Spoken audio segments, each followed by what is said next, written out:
So what happened here? Has Apple lost the plot?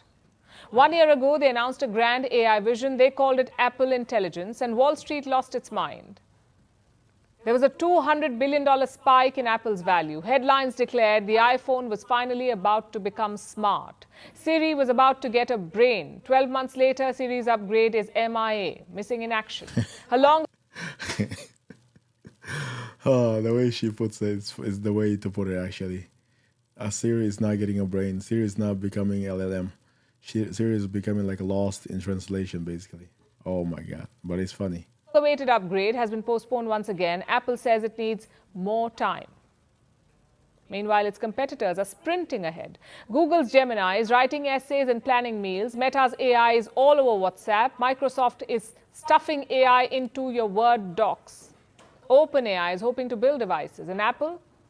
Apple is showing us buttons that fade in sunlight. Now, to be fair, Apple has always been cautious. They don't like to ship half-baked ideas. They do not chase every shiny object, and in many ways that has worked for them. It's why people trust their products. But this is not about trust anymore. This is about pace. And Apple is way behind right now. What's worse, they seem to have accepted it. They're not even pretending to lead. That is the worst one. They admit defeat. And before it was like in denial, now it's like, yeah, we know we lost. Let's just invent the glass.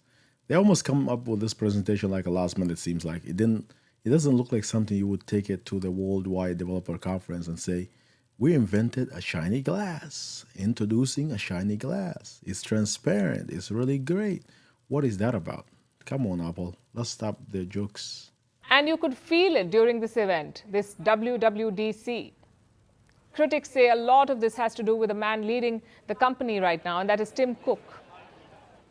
In 2011, he took over Apple from Steve Jobs, and since then he has turned Apple into the world's first $3 trillion company.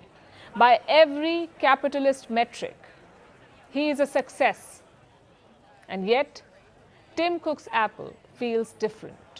The radical reinvention is gone. In its place, there's an obsession with refinement. Apple's most recent innovations have been safe. A slightly thinner MacBook, a slightly brighter screen, a slightly less annoying Siri. Even Apple's own boardroom seems to know it. Reports suggest executives have internally acknowledged this. They say AI could make the iPhone irrelevant within a decade. Wow. So Apple is now in a race not to lead, but to survive.